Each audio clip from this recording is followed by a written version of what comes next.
Gündəlik problemlər dərəcəsinə baxanda, yəni mənə müraciət olunanların içində qan dövranı problemi hal-hazırda birinci yerdədir. Çünki insanların bu gün hərəkətsizlik və yaxud yediyi, içdiyi ziyanlı qidaların və yaxud da ki, hansısa bir genetik faktorların burada rol oynadığını görmək olur. Bu zaman siz müxtəlif masajlardan və yaxud fizioterapi müdaxilələrdən istifadə etsəniz də, bu sizin qan dövranınıza müvəqqəti təsir göstərir. Sonra yenidən həmin o qandakı problemlər yarana bilir. Bunun üçün siz mütəmadi şəkildə qanda lazım olan maddələri bərpa etməlisiniz ki, qan dövranınız normallaşsın.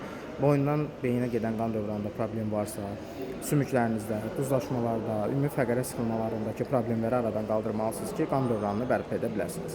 Yəni siz yalnız bir şeyə fokuslanıb ona məhsul istifadə edəndə və yaxud dərman istifadə edəndə siz yenidən həmin problemlə üzləşəndə bu nəticəsiz qaldığına qənaətə gəlirsiniz və bir dəfəlik buraxırsınız ki, mən bunun üçün heç bir şey etməyəcəm. Amma düzgün şəkildə qan dövranı bərpa etmək, qanı qidalandıraraq orqanizmə normal şəkildə lazım maddələri göndərmək üçünsə təbii vasitələr mütləqdir.